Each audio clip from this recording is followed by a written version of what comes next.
Olá, vamos para mais um episódio do Amadcast. E hoje vamos falar sobre técnicas de venda e empreendedorismo com a minha sócia, Alana Gonçalves, e está aqui também ao meu lado a host oficial deste podcast, Ana Paula Cunha, primeira vice-presidente da Amad.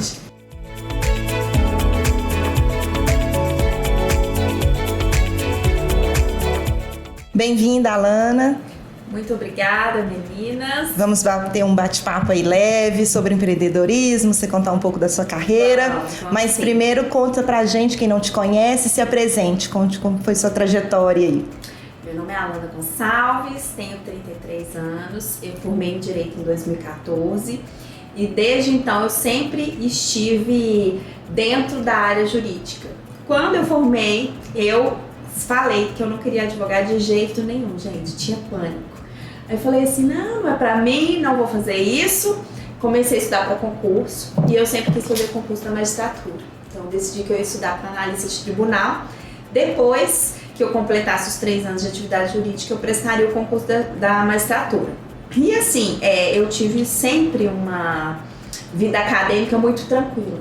Então eu fui para o concurso achando que ia ser fácil, igual foi a faculdade, igual as outras questões que eu já tinha sido foram fáceis. Só que aí no concurso a vida é muito diferente. Fiquei 4 anos estudando para concurso, fui aprovado em alguns concursos para analista judiciário do Tribunal Regional do Trabalho e a minha intenção sempre era fazer a magistratura do trabalho. Aí veio a pandemia, acho que todo mundo tem uma história antes e depois da pandemia, né? E com a pandemia, a atividade que eu exercia, eu sempre fui muito ligada ao setor comercial, ao setor de marketing, que eu sempre fazia essas atividades em paralelo ao direito. E as minhas atividades ficaram 100% suspensas, eu não tive mais como continuar trabalhando. Eu falei assim, acho que eu vou advogar a partir de agora. Quando eu comecei a advogar, eu sempre quis me posicionar na área trabalhista, porém a prática trabalhista me decepcionou. Depois que eu já tinha sido aprovada no concurso, a prática trabalhista me decepcionou. E de uma forma curiosa, que na verdade pode ser energia, universo e tudo, sempre veio muita demanda da área civil e imobiliária para mim, mesmo com eu fazendo a minha divulgação e me projetando na área trabalhista. E aí eu comecei a gostar de trabalhar com isso. E a prática do imobiliário me levou a gostar do imobiliário. Então comecei depois de estudar, trabalhar com regularização de imóveis. Também eu tenho muitos casos que às vezes são de direito sucessório, inventário. Tenho uma atuação na área rural, porque eu tenho um relacionamento bom no interior de Minas. Então acontece das vezes a gente pegar o inventário que tem que regularizar a fazenda para fazer partilha. Então eu tenho essa prática no imobiliário na área rural e principalmente com regularização de imóveis. E aí o que aconteceu? Eu sempre fiquei, vou conciliar estudo e advocacia, estudo para concurso e advocacia. Só que chegou num ponto que eu falei assim, não, eu não estou me encontrando no concurso, não estou me encontrando na advocacia, eu vou focar na advocacia. Você não estava se encontrando nessa busca de conciliar os dois? E não estava me vendo também no cargo do concurso. Eu não estava me vendo mais exercendo uma função, porque, por exemplo, o cargo de analista que eu sempre estudei, na prática você é assessor de juiz. Então assim, a gente que é da área, a gente sabe que assessor é quem faz voto, quem faz sentença. Eu iria trabalhar com isso, tendo uma atividade intelectual que eu gosto bastante, porém eu nunca ia poder colocar meu nome em tudo que eu escrevesse. Então isso começou a me incomodar muito, porque eu sempre fui muito dedicada e eu gosto dessa parte teórica. E aí eu falei assim, gente, será que eu vou dar certo? Aqui na advocacia eu tenho tanta autonomia, tanta liberdade. E além de ter liberdade, não é nem só de horário, mas você tem a liberdade jurídica também, de estudar, de falar uma tese nova, de trabalhar naquilo que o seu cliente precisa. Eu falei assim, eu não sei se eu vou dar certo no concurso. Resultado, falei, não quero mais concurso, vou advogar. Comecei a advogar, aí a gente começou na parceria. Comecei fazendo algumas parcerias. E o interessante é que ela está sempre se colocando aqui, que ela é a parte técnica, estuda, mas ela é boa vendedora. Essa é a questão. E ela começou a prospectar e falar, e aí, vamos começar a fazer parceria, a gente começou em 1, 2, 3, e as coisas foram dando certo. Exatamente. E aí, nesse meio termo, eu fui nomeada para o Tribunal de Justiça de Minas Gerais. Aí eu falei, gente, agora com a doutora Elisa e vindo cliente, aparecendo um, aparecendo outro. Eu falei, o que eu faço? Não fui, gente, não tomei posse. Declinei minha posse no TJ, abri mão do cargo. E agora estou aqui, empreendendo e na advocacia por escolha. Matando um leão por dia. Matando um leão por dia. E, enfim, mas eu estou muito feliz, muito realizada. Eu estou realizada de uma forma que eu nunca achei que eu fosse ficar com a advocacia. E eu gosto muito de falar isso porque a gente, quando está estudando, ou então quando a gente é recém-formada, a gente tem uma visão muito pejorativa da advocacia, que é o que é passado.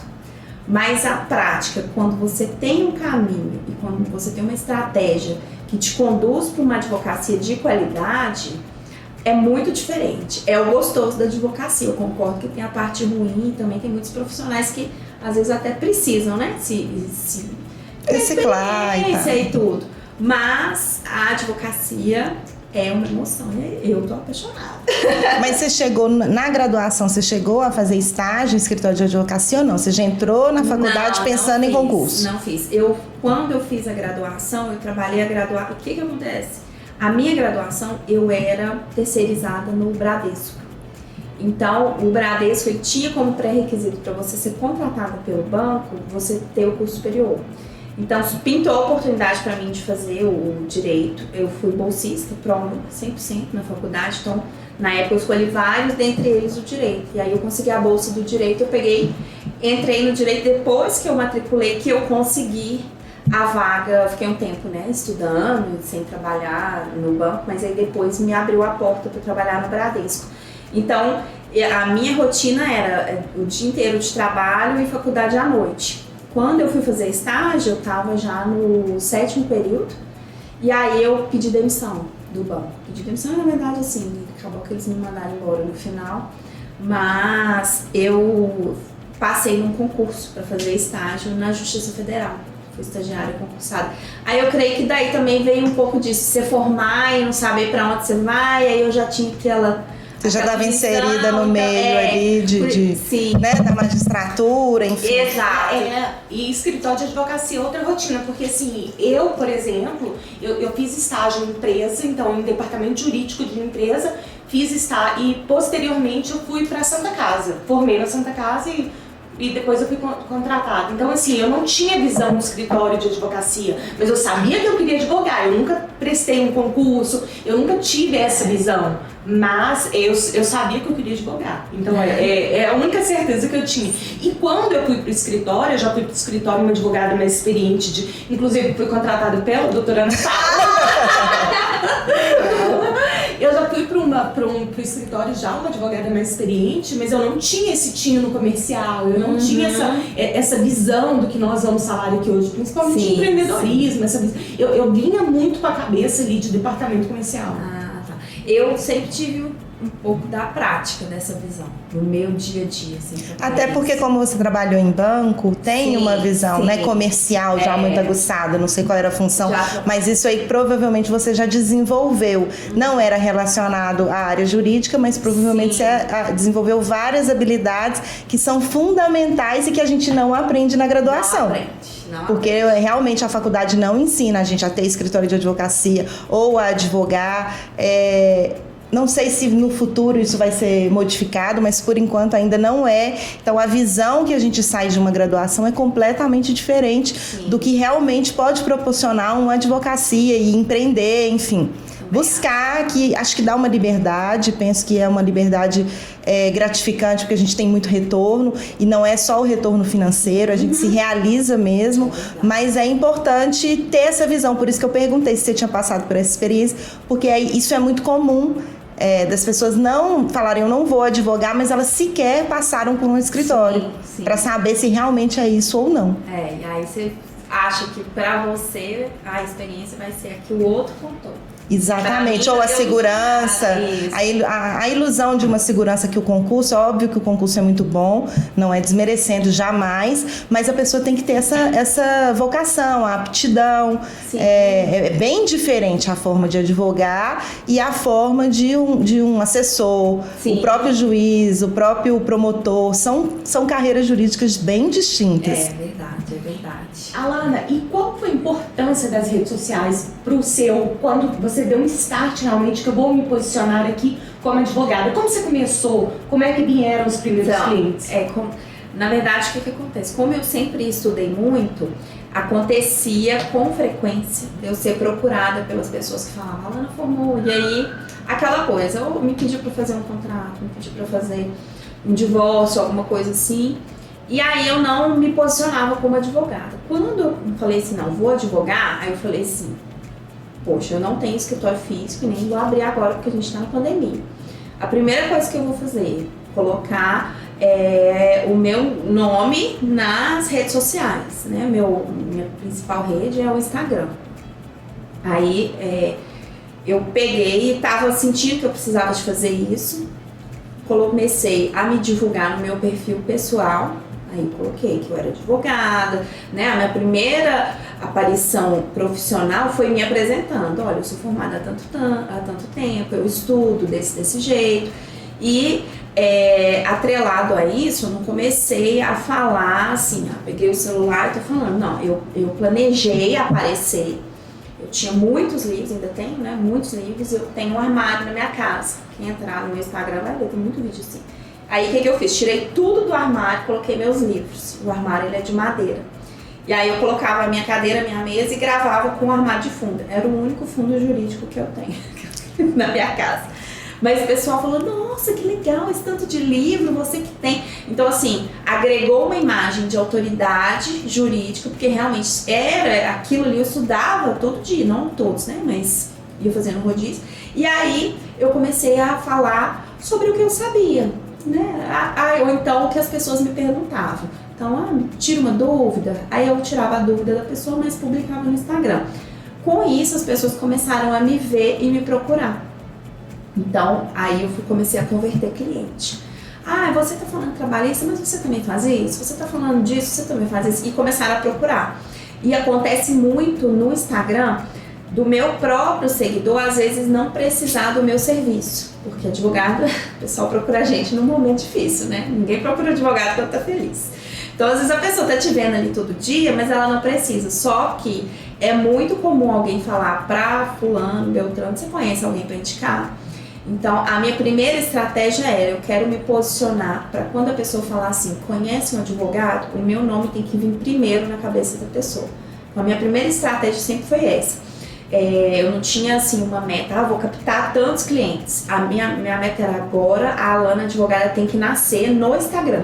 Então como é que eu vou fazer isso acontecer? As pessoas da mesma forma que me viram estudando, dias, feriados e tudo mais, agora elas têm que me ver trabalhando com a advocacia dessa forma. Então a minha primeira estratégia foi essa, de posicionamento na transição de carreira dentro do direito mesmo.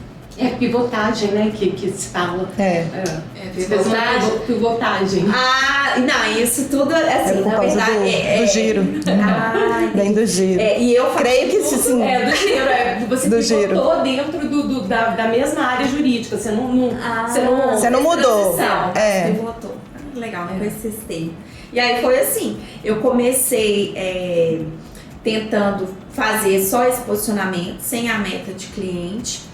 E continuei depois que foram aparecendo os clientes, convertendo. Aí o que eu fazia? Postava meu dia a dia.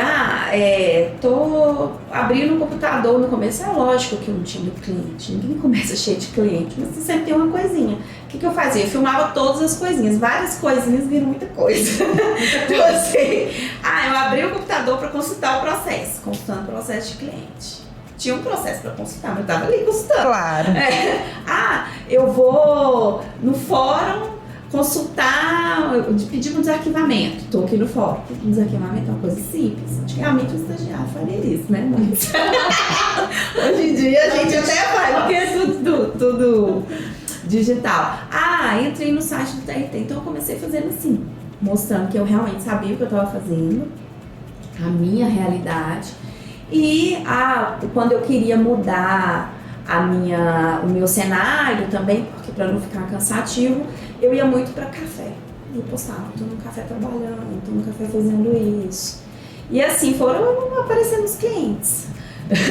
E assim, a Alana ela é muito espontânea, então eu vejo muito isso de desse desempenho de relacionamento com o cliente, porque ela se preocupa, isso no nosso dia a dia, ela se preocupa muito em criar esse relacionamento, em desenvolver isso. E qual que é a sua visão? Que a gente nunca conversou, né? Ela aproxima do cliente, né? Isso daí vem de muitos anos. O que acontece? Quando eu tinha 16 anos, eu comecei a trabalhar. Meu primeiro trabalho foi de vendedora numa papelaria. E essa papelaria, ela era afiliada da CDL. Então, a gente tinha muito curso de venda pela CDL. Então, eu trabalhei 16 anos nessa papelaria, desde os 16 até os 18 nessa papelaria. Depois, nem pensava fazer direito. Aí depois entrei como recepcionista terceirizada no Bradesco. O Bradesco me contratou. Quando eles me contrataram, a minha função era de visitar cliente. Eu trabalhava viajando pelo Bradesco. Eu trabalhava, na verdade, no Bradesco Saúde. Então, eu trabalhei muitos anos na área da saúde. Primeiro, eu visitava toda a rede vendendo o plano para o Bradesco. Porque, por exemplo, assim, abri uma mineradora lá no interior de Minas. E a mineradora tinha o Bradesco. Aí, o que a gente fazia? A gente ia para lá fazer rede para os funcionários e para o operacional todo daquela mineradora ter assistência do plano. Então eu tinha que vender o Bradesco para os médicos da região. Aí fazia isso viajando. Depois saí de lá, fui para uma outra empresa que ainda era na área da saúde. E aí essa empresa era uma empresa que estava quebrada e ela foi comprada por alguns investidores que já estavam na área. Aí eles sabiam que eu fazia esse trabalho, me chamaram. No que eles me chamaram, eu fiz a cartela de clientes deles. E aí eu fazia com representação em consultório. Então, assim, eu sempre fiz muito curso de trabalho, de representação, de abordar o cliente, de abordar aquele cliente que não te procura. Meu estilo de venda sempre foi um estilo de venda ativo. Porque eu tive 10 anos de experiência, teoricamente, no porta em porta, sabe? Porque representação é isso. Então eu tenho essa facilidade de pegar o cliente, porque eu sempre fui acostumada a fazer uma coisa que a gente fala que é uma técnica de venda, que é trabalhar quebrando objeções. Que eu acredito que isso é muito bom para a advocacia, tanto para você trabalhar na rede social, quanto para você trabalhar no seu consultório, no seu escritório com o cliente. Porque, por exemplo, o cliente, ele chega para você. Muitas das vezes a gente não tem ali todo dia alguém batendo na sua porta. Ou a gente tem que ir atrás, ou a pessoa chega pra você, mas ela não sabe se ela vai te contratar. Ela vai ali pra ver qual é, né? Vamos ver se esse profissional me atende. Aí como que, por exemplo, a principal técnica que eu uso de quebrar a objeção, você tem que aproximar da pessoa. Você tem que achar com o cliente algo em comum. Por exemplo, a pessoa fala assim, você é da onde? Sou do interior. Eu também sou do interior. Você tem filho? Eu não tenho filho, né? Mas a mulher, atrasei porque eu tava com meu filho. É mesmo, eu também tenho filho. Sei que isso acontece. Ou então você tá com um cliente e assim, a gente tem que ter a versatilidade de caminhar e conseguir transitar em qualquer tipo de público. Eu tô num jantar empresarial que vale a gente ter um nível assim mais sério, ou então tentar conversar de uma forma mais regrada. Vou chegar oba, nossa, eu tive outro dia lendo sobre isso, eu tive outro dia assistindo sobre aquilo. Então, eu tô no interior de Minas, tratando com os meus clientes que são donos de fazendas, essa pessoa ali. O produtor rural. O produtor rural, às vezes, ele é mais simples. Eu chego pro cliente e falo assim, ô fulano, desse jeito, sem brincadeira. Como é que você tá? Tudo bem? Como é que tá o tempo aí? Tá calor? Me conta. Aí ele vai, conta. Assim, aqui, o dia que eu for na sua casa, você pode preparar galinha, comida no fogão a lenha. Não, eu vou querer, tá? E se me oferecer, eu vou mesmo. Mas assim, eu não vou chegar pra ele falando. Nós estamos com um cliente que é um pastor evangélico. E aí a Alana, toda vez o cliente fala com a Alana, a paz do Senhor. Ela, oi, fulana, a paz do Senhor, tudo bem? Tudo bem? Reza pra mim. Já pede as orações pro pastor. Mas isso é importante, são técnicas. Eu já ouvi falar sobre isso, de você conectar com a pessoa e ter algo em comum com ela, que é até para começar uma conversa, e a abordagem, quebra. Exatamente. Então, eu uso muito isso, só que eu tenho esse jeito. Você falar assim, vamos rezar, vamos comer fogão a lenha no meio da roça. Se ele me chamar, eu vou mesmo. Sabe? Eu não falo, eu não invento algo em comum. Que você não vai fazer. Eu deixo o cliente falar. Como você vai descobrir o que você tem em comum? Você tem que deixar ele falar. Ter escutativa. Tem que escutar. Então o cliente vai chegar para você, aí ele vai começar a te contar várias coisas que a gente sabe que a maioria das coisas que eles falam não é o que a gente juridicamente precisa. A gente faz um filtro para montar a ação. Só que o que ele te fala que você não vai usar no processo, você vai usar para fidelizar ele. Porque aí ele identifica. Isso, porque aí ele tá te mostrando não é o que ele quer só de solução, ele tá te mostrando o valor que ele quer que você entregue para ele. Tem gente que é super objetiva. Eu tenho cliente assim, ó, que às vezes, não, Alana, tá bom, já entendi, fala assim comigo. Aí eu sei que esse cliente quer o quê? Prazo e resultado. Fulano, fui lá, fiz isso. Fulano, tá aqui a petição. Mas tem cliente que quer sentar, tomar um café, conversar mais, comer bombom. Exatamente. Então, quem tem que se adaptar somos nós. Se a gente quer empreender com sucesso, não adianta achar que o cliente vai se adaptar a gente tem que se adaptar a ele. E agora eu ressalto, né? Tem que agir com naturalidade, senão ele não vai sentir confiança em você. Não pode ser forçado, tem que ser algo natural, algo que, como você mesmo disse, eu procuro algo que eu gosto e aí eu me identifico também, e aí você vai deslanchar algo em comum com ele. Exatamente. Não é forçar uma situação. Não, eu não vou chegar pra ele, eu tô ali e falar com ele, eu gosto de comida, sei lá, eu gosto de galinhada e você nunca nem comeu uma galinhada. Uma galinha. Não varia isso. Alana, e eu tenho visto muitos falar, e eu queria ver a opinião de vocês, eu tenho visto muitos falar nas redes sociais, cartão de visita já era, o cartão de papel. Porém, eu ainda acho muito importante. Eu também acho. E você? Eu também acho importante ter. Eu acho que não... Pode ser que para uma pessoa mais jovem, hoje em dia você já coloca o código, às vezes já passa o cartão virtual, mas a gente tem muitos clientes de outras gerações e eles dão muita importância em ver o cartão, então eu acho que ainda é óbvio que eu acredito que no futuro não vai ser tão usual, mas ainda a gente tem muitos clientes com idade que fazem questão. É a mesma coisa a gente vê na pandemia, isso foi muito comum. Muitos clientes preferem as reuniões online, vai conversar, mas tem muitos clientes que querem reunião presencial. E aí é pela idade. Eu percebo isso muito pela idade. A pessoa mais jovem já se adapta, entra ali no computador, já faz a reunião, ou mesmo via WhatsApp, enfim, o aplicativo não importa. Mas uma pessoa, às vezes, para entregar um documento, vocês devem perceber isso, às vezes não é nem reunião, ele quer te entregar nas suas mãos. E aí isso é um valor para ele, então a gente tem que atender. Concordo. Então, óbvio que tem a questão virtual, é possível agilizar e tá aí justamente para facilitar a nossa vida, mas tem o cliente que tem essa necessidade de encontrar, de olhar no seu olho, de conversar. Sim.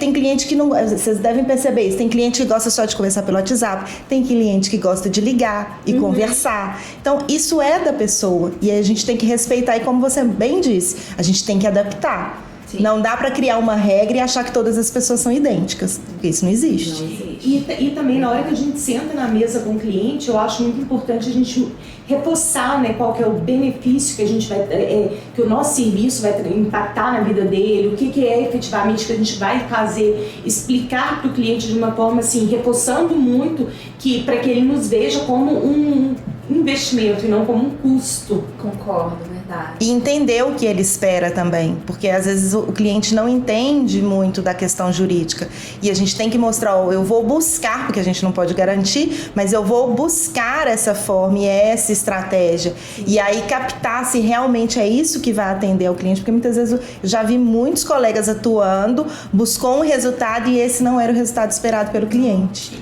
Então isso acontece também, isso é importante você escutar. Alinhamento de expectativas, né? Isso é importante. Porque às vezes o cliente fala assim, eu quero, por exemplo, na nossa área, né? Doutor, eu quero vender esse imóvel. Mas agora o imóvel está todo empipinado, a gente tem que regularizar, tem que ver a questão de, às vezes, algum documento, às vezes ele só tem a posse e acha que é proprietário. Então, tem muitas questões assim. Aí você fala, por que você quer vender? Você quer vender para partilhar? Você quer vender dessa forma? Quer vender para quem? Será que resolve para ele, às vezes, fazer uma transmissão de posse, igual um caso que a gente está? Tem uma cliente que ela está numa cidade também do interior, ela tem um imóvel que foi há muitos anos dividido, porque era uma fazenda, e cada um tem uma escritura de posse da fazenda, era um terreno da igreja, que a igreja dividiu e cada morador ali daquela rua tem a escritura de posse. Na época eles lavravam. Na época eles lavravam. Aí essa cliente procurou a gente e falou assim, olha, minha tia tá mais velha, é uma mulher que não tem filhos e nem marido. A minha tia tá mais velha e ela queria doar pra mim porque ela me considera como filha. Inclusive, ela criou a sobrinha como filha mesmo, em casa e tudo. Aí a gente foi ver e falei, olha, tem duas alternativas. A gente pode entrar com a ação de justo campeão para vocês conseguirem a propriedade do imóvel. E também a gente pode regularizar a posse. A minha tia falou que, aí conversou, passei todas as alternativas, ela chegou pra gente e falou assim, olha, a minha tia falou que lá todo mundo é posse. Se a posse for mais rápida, a gente quer a escritura de transmissão de posse. E aí vocês fizeram a sessão. A gente fechou essa semana, vamos trabalhar nela agora. Mas assim, eu poderia chegar e falar, não, é caso de regularização, é uso campeão, vamos fazer desse. A cliente não queria isso. Ela queria passar para a sobrinha os direitos que ela tinha. Ela queria transferir só os direitos. Só se deu um documento formalizado que é para ela. Só isso. E aí eu falei com ela, olha, nada impede que vocês, no futuro, aproveitem o tempo para a ação de uso campeão. Mas a primeira vontade dela não era entrar com a uso campeão. Eu não ia insistir com ela. Não é melhor. Não vai mudar, né? Na vida dela. Na vida dela não vai impactar. Se ela não vai vender, é óbvio que ter um imóvel, né, no seu nome é muito mais seguro. Mas se ela já está lá há tantos anos e se a sobrinha, né, tiver interesse, ela regulariza. Sim, exatamente. Aí eu falei com ela falou assim, olha, a minha tia quer fazer isso. Vamos fazer a transmissão, a cessão da posse, e aí depois que a gente fizer a cessão dos direitos possessórios, eu resolvo com você a regularização, porque a tia não queria. Na cabeça dela, o que acontece? Ela é idosa. A vida inteira eu tive esse documento, nunca tive problema. É isso que eu tenho, que eu quero passar.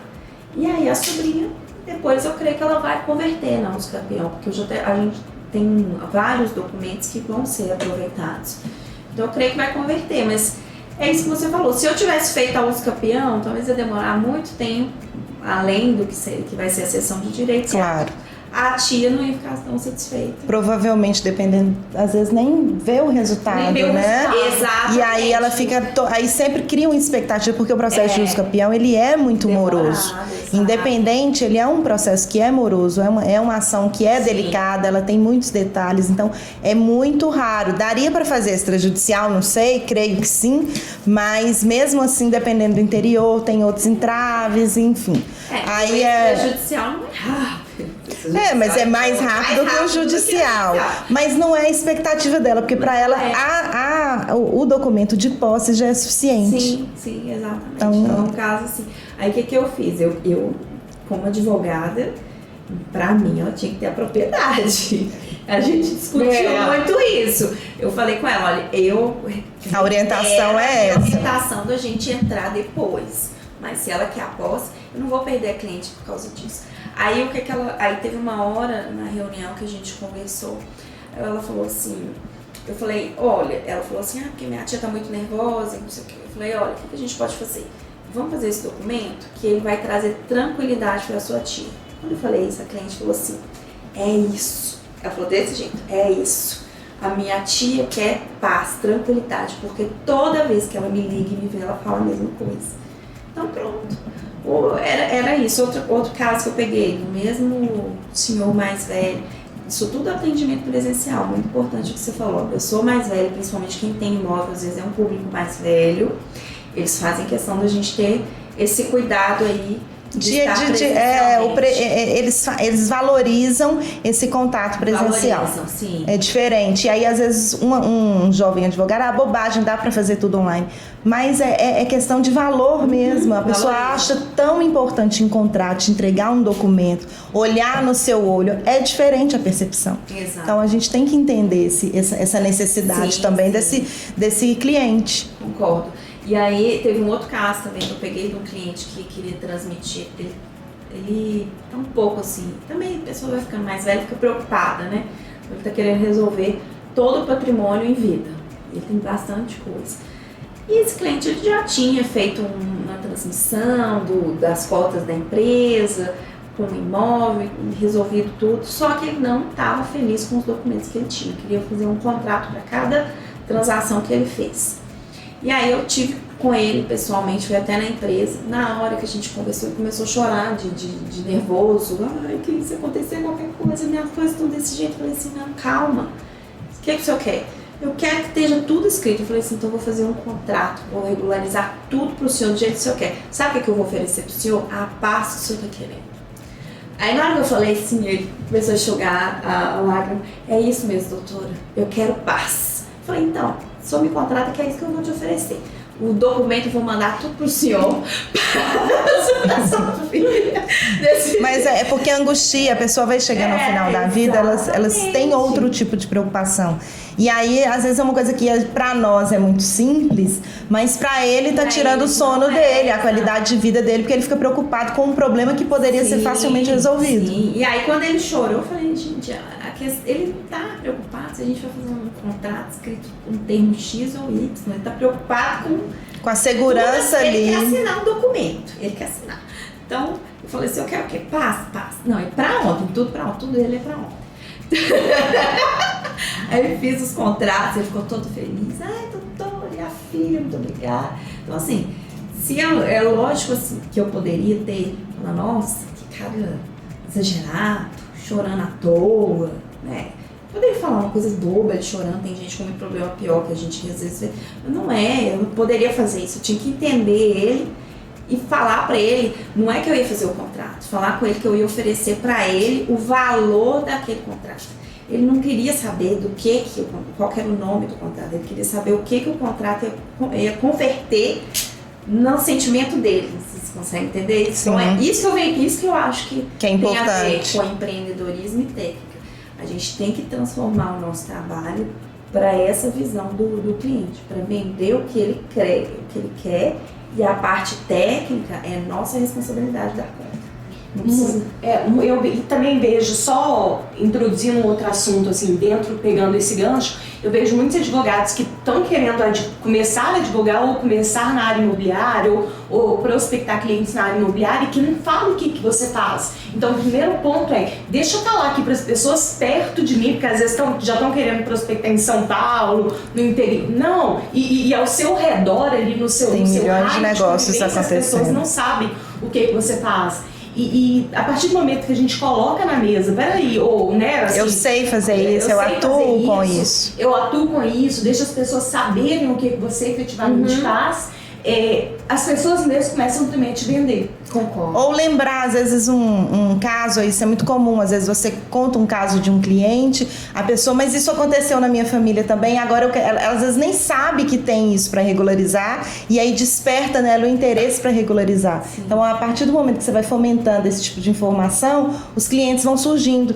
Os próximos, aí ou que sabe, aquela advogada mexe com isso, procura, então tem as indicações. Então, por isso a importância do posicionamento e mostrar sempre, sim, demonstrar o que está atuando, o que está fazendo, para as pessoas entenderem que é advogado. Mas tem milhões de áreas para atuar. Então não basta falar que é advogado, tem que realmente mostrar, né? Onde tá. Engraçado você falar isso, porque esses dois clientes que eu contei aqui, lógico que eles são mais velhos e os dois nem têm Instagram. Mas quem me viu, uma foi a filha caçula e a outra foi a cunhada. Nenhuma das pessoas que me viu participou dos documentos, nem me contratou, mas me indicou para eles. Isso é muito então, interessante. Assim, o pessoal novo, às vezes eles falam assim, você tá novo, você tá procurando as coisas. A pessoa nova tá te vendo, mas te indica pra algum parente. Falou, eu vi um story, eu acho que o que você tá procurando, essa pessoa sabe resolver. E aí vai. E, Alana, o que a gente estava conversando, inclusive, essa semana, a Alana colocou, né? Ela falou, desde que eu comecei a atuar, todos os clientes que eu prospectei vieram de alguma forma pela minha rede social. Que bacana. Todos. Porque muitos acham que não vem pela rede social, ou que é difícil captar pelo Instagram, enfim.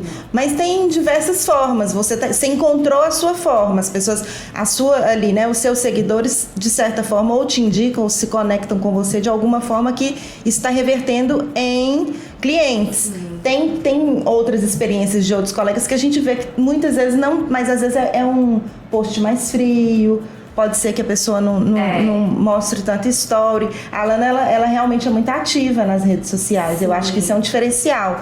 Muitas vezes uma pessoa que só coloca um conteúdo, mas não tem, você nunca vê ela trabalhando, você não vê o dia a dia dela, talvez não desperte tanto, que as pessoas gostam hoje em dia muito de vídeo, enfim, não dá para ficar lendo um texto gigantesco. Então, são as formas, né, de uma rapidez, de transparecer para o seu cliente ali que você está envolvida com aquela situação e que você sabe resolver. Concordo. E a estratégia que eu falei de quebrar objeções, eu uso ela também o tempo inteiro nas minhas redes sociais. Então, assim, eu não tô aparecendo... lógico que sou eu, que eu sou espontânea. Às vezes o pessoal, você pega o celular e grava uma story. Mas o que eu tô falando ali não é à toa, sabe? Não é assim, não tenho nada para falar, vou abrir o Instagram. Por quê? Eu quero mostrar quem eu sou por meio do meu trabalho. E as pessoas vão se conectar com quem eu sou para buscar o meu trabalho.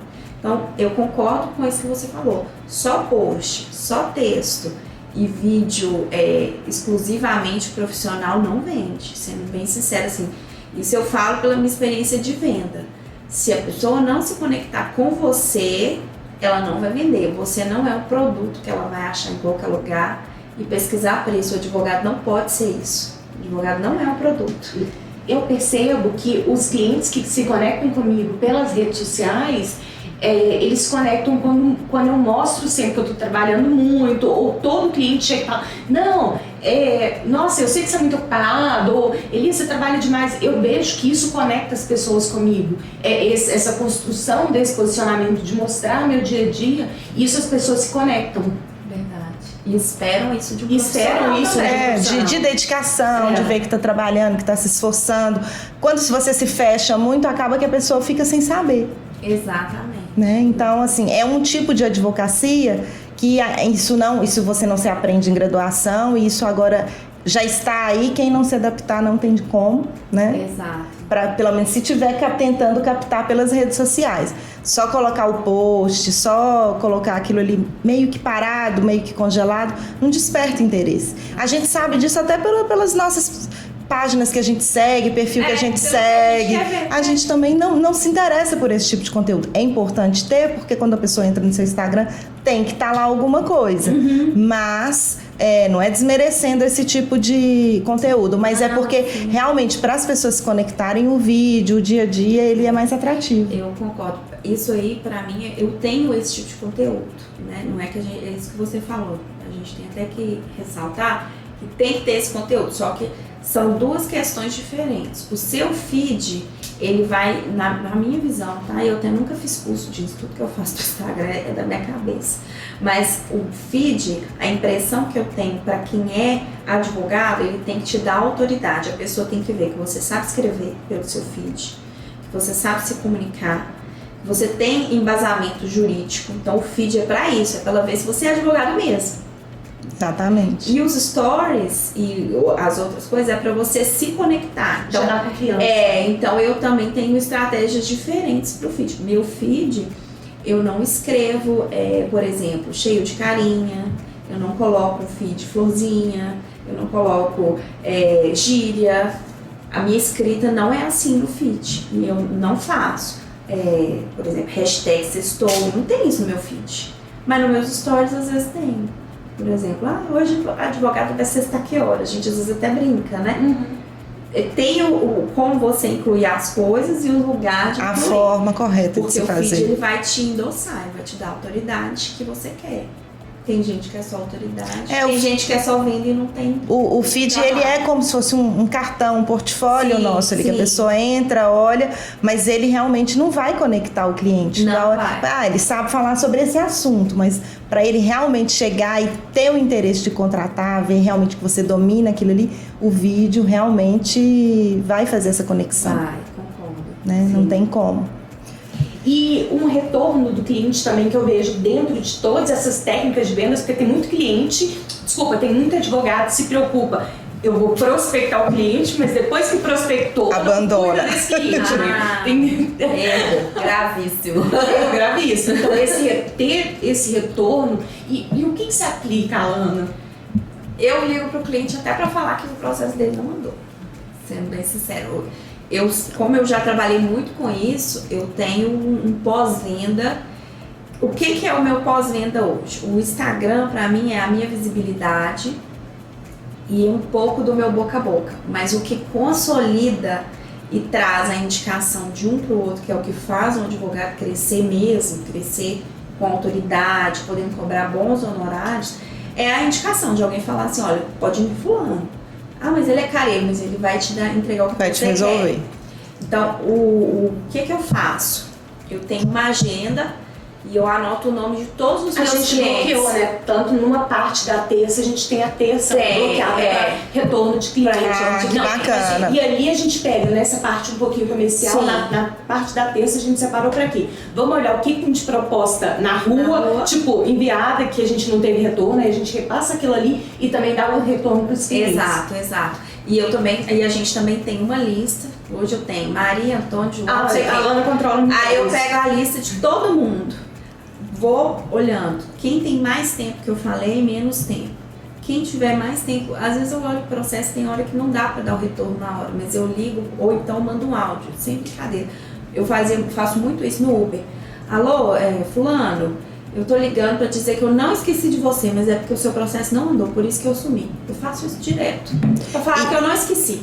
O cliente sente que você está trabalhando para ele. Que você está lembrando dele. Nada. Ele sente que o caso dele não está abandonado. Isso é importante, porque às vezes os advogados só procuram o cliente quando movimenta, ou quando marca uma audiência, ou quando saiu a sentença, e às vezes dá um espaço ali de um ano e meio, ou até mais. Às vezes o cliente, esse advogado estava olhando mesmo o meu processo, será que realmente ele se empenhou? Isso é muito comum, pelo volume, pelo dia a dia, então é importantíssimo dar esse feedback para o cliente, para ele ver que realmente você está antenado ali, se importa. E qual que é a frequência? Você retorna todo mês, de 15 em 15, quinzenal? 15 em 15 dias eu falo com todos. Hoje eu consigo fazer isso ainda, né? Eu e a Ana trabalhamos muito tempo juntas, mas assim, como a gente sempre teve um volume maior, e aí como a gente volta depende da rotina. Depois a gente recomeça depois de alguns anos, mas a Ana com o escritório dela, a gente aqui já com um volume menor, né, hoje. Mas a gente consegue ter esse cuidado de você olhar ali, peraí, com quem que eu vou retornar, com quem que eu vou retornar. Eu acho que isso, porque agora já com a Alana, a gente já tem cliente que a gente finalizou, tá voltando pra segunda coisa ou já tá indicando outras pessoas. Então, por causa do pós-venda. Porque ele sente que realmente o advogado se importa com o caso dele, porque é muito comum, infelizmente, às vezes, pelo volume, o excesso de trabalho, o advogado ele dá um espaço gigantesco para conversar com o cliente. Às vezes fica mais de um ano, dependendo, porque se é um processo que ficou parado e acontece, às vezes, de ficar concluído para sentença, por exemplo, quando você vai conversar, às vezes o cliente já tá, nossa, nem tava lembrando. Já aconteceu do cliente. Fala, eu não lembrava, o advogado me ligou falando, não tava nem lembrando mais. Condomínio, eu já liguei, assim, já peguei processos que eu peguei depois, e quando eu fui ligar, né, pra conversar, trocando de advogados ali dentro daquele processo. Nossa, mas esse processo do condomínio encerrou, ainda tem isso? É, muito comum, porque às vezes, principalmente quando muda de gestão de síndico, mudou, então, nossa, nem sabia disso, nem sabia que isso ainda estava ativo, isso foi na gestão, sei lá, de 2, 3 síndicos para trás, porque o advogado nunca contactou o cliente por esse período anterior. Isso acontece. Eu sei que acontece, eu não gosto de trabalhar dessa forma, hoje em dia, assim, fazer isso não é uma coisa super tranquila na minha rotina. Eu trabalho mais para fazer isso. Tem vezes que eu faço no fim de semana, não vou falar assim, é muito tranquilo, não é. Tem vezes que eu faço fim de semana, tem vezes que são 6 horas da manhã, tem vezes que são 9, 10 horas da noite. Mas eu estou com a cabeça de empreender e crescer. Então, para mim, se o preço que eu tenho que pagar hoje, enquanto eu não posso delegar para uma pessoa fazer isso para mim, é fazer meu nome e eu quero que o cliente me veja dessa forma, porque o que acontece? Se eu vou atuar desse jeito, dando esse atendimento, eu também não posso cobrar um preço mais baixo, porque ele não vai me manter. Então eu tenho que agregar mais valor para o cliente. Eu prefiro um cliente que me traz valor e um trabalho que eu dou conta de assumir, do que falar de que eu vou fazer de qualquer jeito e aí você entra numa briga de mercado, que é o que a gente não quer para a advocacia. Então, eu acredito que tem demanda para todo mundo, de verdade, eu acredito que tem espaço para todo mundo. Certeza. Tem muita área nova, tem muito advogado que não cuida de cliente. Outro dia não, quando eu estava trabalhando com direito trabalhando, teve um cliente que me procurou, pedindo para olhar o processo dele. Eu falei assim, que processo? Você tem um número? Não tem. Joguei o número dele no TRT, não achava. O advogado não entrou com a reclamação trabalhista dele. E aí eu falei com ele, que dia que você foi demitido? Aí ele, foi ele me ligou no final de maio. Foi em julho de 2019. Ele me ligou em 2021. Ele te ligou em maio. Me ligou em maio de 2021 e ele saiu da empresa em julho de 2019. Então faltava poucos meses. Faltava 2 meses. E aí eu falei, olha, eu preciso da sua rescisão, eu preciso disso. Ele, mas esses documentos eu já entreguei para o advogado, não tem. Eu falei, tenta pegar com ele. O cliente sumiu, já prescreveu, agora já prescreveu. Agora já. E eu não joguei o nome dele de novo no TRT, mas se o advogado não assustou com ele procurando e correu e interpôs a reclamação, esse cliente provavelmente perdeu o que ele ia pleitear ali na ação trabalhista. E ele era uma pessoa que trabalhava em horário noturno, sabe? Então ele provavelmente teria direito a bastante coisa, horário noturno, descarregando caminhão. Então assim, é um tipo de cliente que teria direito, pelo que ele me falou, só que não tinha um documento que entregou tudo para o advogado sumiu.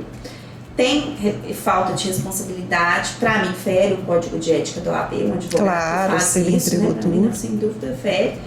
E a gente não quer que esse tipo de profissional seja o espelho da nossa classe. Então, o que vai mudar? Na minha visão, né? Ter esse cuidado, fazer essa advocacia cuidadosa. Aí, quem trabalha dessa forma, esse profissional vai ser extinto. Se todo mundo cria um padrão de atendimento, quem não está nisso está fora. Exatamente. Não vai ter cliente para ele. E aí vai ter espaço para todo mundo, mas para todo mundo que é bom. Para todo mundo que quer trabalhar com seriedade. Com certeza. Eu penso que o próprio mercado faz. Ele exclui, né, esse tipo de profissional. Enfim, gente, vocês gostaram do bate-papo? Adorei. Eu acho que o tempo voou, não fiz. Sério? Não fiz. Sei, mas eu acho que a gente Foi muito rápido. Eu tinha pensado em muitas outras coisas. Mas a gente vai marcar um outro então, Vamos ver, às vezes o pessoal gosta demais, quer saber mais sobre uma parte ou outra. A gente Com certeza. Todo mundo vai interessar em suas técnicas de vendas, como que faz, porque para o advogado é ainda um universo que ele não explora tanto. Então você, como já tem essa bagagem, é importantíssimo. Depois a gente pode fazer um falando sobre a abordagem, porta a porta, como você surge. Que eu acho dificílimo, gente, eu acho dificílimo vender. Eu acho muito difícil vender, pra mim é uma arte. Pra mim essa é a forma mais difícil de vender, mas tem um jeito da pessoa encantar com você, desse jeito, você surgindo. Que é difícil, né? A pessoa bater na sua porta e você tentar vender ali, geralmente a pessoa já te dá um não. Sim, né? Ela não quer nem escutar. Não vai te falar não. Não posso agora, tô ocupada e depois. Você pode me ligar outra. Até ligação a gente às vezes interrompe. Já vou falar só uma aqui, só pra deixar o pessoal com um gostinho. Você pode me ligar outra hora? Claro, posso, mas é porque eu queria te falar sobre isso. Que dia que eu posso te ligar? Eu não vou falar posso e tchau, eu já vou falar posso. Já o que você passa um recado já do que você quer abordar. Eu tenho que pelo menos deixar ele com um gostinho de quero mais. Tá certo aí, ó. A gente tem que aprender muito ainda. Olha só, a Alana tem 2 perguntas que a gente tem feito pra todo mundo que tem sentado aqui. E acho que a gente nem adiantou pra ela, né? Então, É verdade, vai pegar de surpresa. A primeira é qual frase que você tem assim como lema de vida, que pra te inspirar. Que te inspira? Ah, tem uma frase. Essa frase, eu vi tem uns 5 anos num filme, o filme chama Invencível. Ele é dirigido pela Angelina Jolie, é um filme que passa na Segunda Guerra. E aí o filme é baseado em fatos reais e o personagem que é protagonista, ele fala assim: um instante de dor vale uma vida de glória. Essa frase, assim, pra mim, ela... tem 2 coisas, essa frase e uma música. Aquela música, pega essa cabeça, bate pé, vai na fé. Quando eu tô pra baixo, essa música toca em algum lugar. Levanta seu astral. Nunca vi, gente, essa música do nada toca e ela tem uma conexão comigo. E essa frase, um instante de dor vale uma vida de glória. Porque quando tá difícil... Ele fazia, né, trabalhos forçados na Segunda Guerra e falava isso durante os trabalhos forçados. E, enfim, não vou dar spoiler do filme, vale a pena assistir. Mas essa frase pra mim vale. Muito bom. E um livro, Alana, assim, que te marcou, que você... Não precisa ser jurídico, pode ser qualquer livro. Um livro que realmente te marcou, que é seu livro, ele às vezes de cabeceira. Eu tenho 2. Um livro que me mudou no sentido de desenvolver o meu potencial. É um livro que muita gente conhece, O Milagre da Manhã. Uhum. Eu li, fiz o milagre e realmente você se desenvolve de uma forma absurda. Então, eu já li esse livro 2 vezes. Eu acho que vale muito a pena. E um livro que eu acho que quebra crenças limitantes chama Mindset. Uhum. Os 2, pra mim, eu acho que você... E tem um outro também, do Napoleão Hill, Mais Esperto que o Diabo. Esse livro, pra mim, foi um dos livros. Ele é um divisor de águas. Foi um divisor de águas. E, na verdade, esse livro, eu escutei ele no audiobook. Eu pago um aplicativo por mês, e aí vem o livro e aí você vai escutando. Eu ficava parada, assim. Aí depois eu comprei o livro. Aí eu ia marcando, né? Voltei relendo, mas eu marquei. Esse livro pra mim foi assim, quando finaliza e fala, essa foi uma entrevista com o diabo. Realmente, assim, você sentou, cara, isso em tudo. Vários pontos todas as áreas da minha É um excelente livro, assim. Realmente caiu muitas fichas. Para empreendedorismo esse, eu tenho os outros que a gente pode conversar depois também. Eu sou muito questionadora, então eu gosto muito de livro que fala assim, todo mundo tá fazendo isso, será que é isso mesmo? Eu falo... É muito engraçado, tem muita gente dando várias dicas de livros, e aí quando você pega e fala, esse livro não é pra mim, ou então... Tem esse livro aqui que já não identifica, você não consegue. E não aí você vai lendo e é aquela leitura pesada, aí você larga, você deixa ele pra lá, depois volta, você esquece que você leu, aí tem que voltar um pouquinho, porque não é porque tem livro que a gente pega e vai de uma vez. Eu tenho um assim, ele é famoso também, aquele A Sutil Arte de Ligar o Foda-se. Não gostei desse livro, não consegui terminar de ler. Primeiro que eu não gostei da escrita dele, achei muito informal, achei repetitivo, assim, pra mim, sabe? Mas também já tinha lido vários bons. Achei tem isso também. Não é amador, mas eu achei que talvez fosse um livro, quando você não tivesse lido nada ainda, você começaria por ele.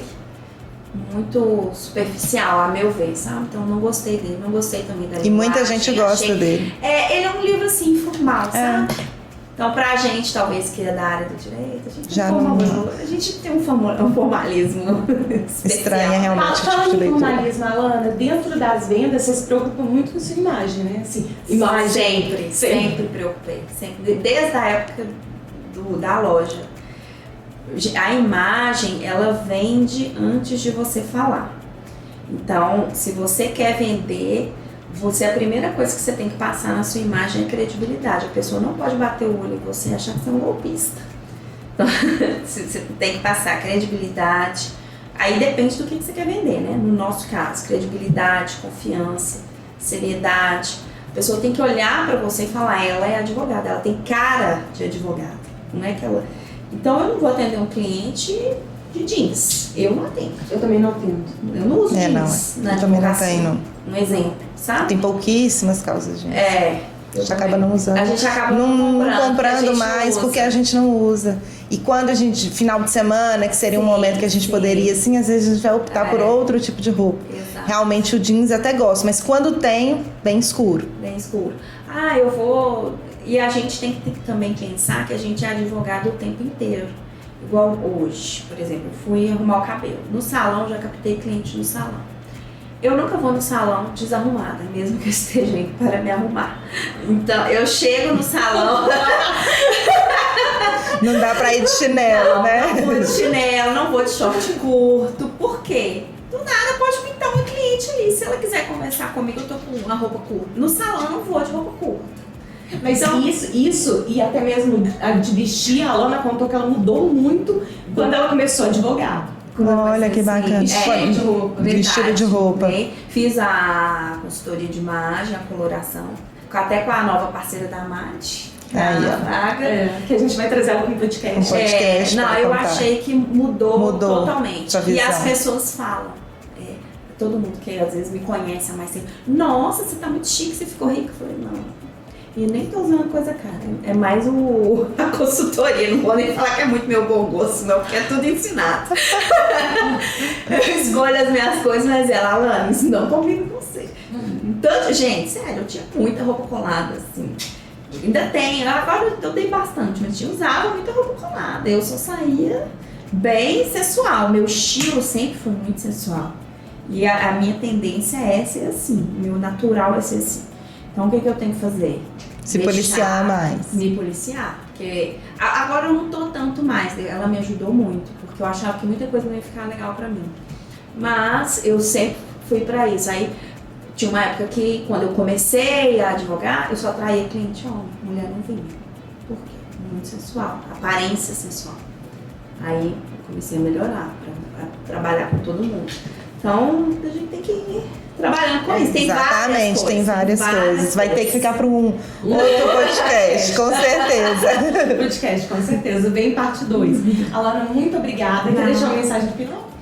Eu queria dizer só que, pela minha experiência, o que eu acho é que se você quer fazer alguma coisa, ou se alguém te falou que aquilo é bom ou não é, lembre que a Alana achava que advogar não é bom, mas que ela ama. Então, a gente tem que tentar experimentar. O medo é um limitador que a gente não pode dar voz para ele. A gente tem que encarar com medo, do jeito que tiver. Até para saber se realmente é isso que quer mesmo, você tem que realmente enfrentar e ter uns desafios. Sim. Isso só vai fazer a pessoa crescer mais, evoluir. Exato. Então não tem problema algum de mudar, de rever alguma coisa, mas tem que arriscar mesmo, não pode ficar com medo, com receio. Exato, tem medo. Exatamente se errar, isso. A gente pode corrigir, corrige.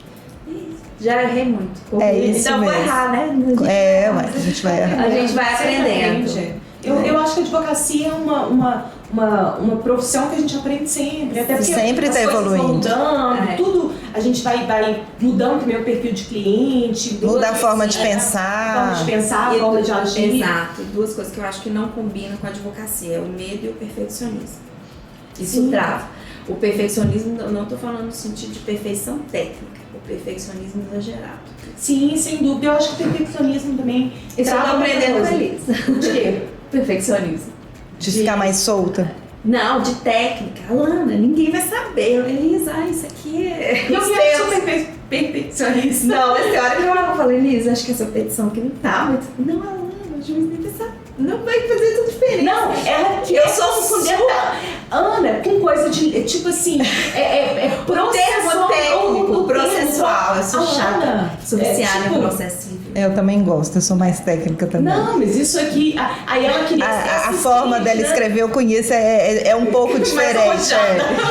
Ela vai mais pros fatos, e aí ela fica mais nos fatos. E quem é processualista já fica mais. Aí vira. Mas é bom porque vocês acharam um ponto de equilíbrio. Achamos um ponto de equilíbrio. Eu tô assim, Elisa. Isso aqui é Elisa. Não coloquei intervenção de TCC. Não, Elisa, é assistência, mas tem assistência. Mas você, eu falei assim, pra mim, a gente tem que colocar assistência litisconstitucional social. Tá demais, vou colocar só assistência. Não, mas é porque eu te entendo e como eu já trabalhei com ela, eu sei como é. Então eu acho que tem que ter não pode ser tanto a gente, mas também não pode ser tanto ela. É achar o equilíbrio. Exato. Pra mim tá sendo bom, porque eu não tô tão perfeição. Porque aí vocês estão se completando, pelo visto. Exatamente. Alana, obrigada pela sua disponibilidade de ter vindo aqui, passar a sua experiência para os nossos ouvintes. E vamos para mais um novo, né, podcast. Já deixo o convite para mais um novo. E lembrando, né, que a gente tem a Alana daqui na Magic com planos aí de mais coisas. Não dá spoiler, não. Exato, acompanhem os próximos. Novidades virão. Viu? Eu agradeço muito pelo convite. Eu sei que foi ótimo vocês terem me dado espaço para falar isso, porque é uma coisa que eu vejo de carência no mercado. Sempre vi isso, até quando eu não estava divulgando. E é um tema fácil para mim, tranquilo, porque eu já fiz muito isso, né? Então eu fico feliz por poder agregar dessa forma. A gente pode também trazer alguma coisa técnica em outras oportunidades, mas eu creio que nesse momento eu quis dar esse start aí. Vai ajudar muita gente, vai ajudar quem está começando e mesmo que já está há muito tempo. É uma experiência completamente diferente. Saber entender, isso é uma grande dor dos advogados. Mas enfim, deixo aqui o convite para quem está assistindo esse podcast, que ainda não é associado da Magic, que venha se associar e se inscreva no nosso canal, porque nós temos vídeo novo todas as quartas-feiras no Spotify. No Spotify ao meio-dia e no YouTube às 20 horas. Então é isso. Pessoal, obrigada e até a próxima. Até o próximo. Até mais.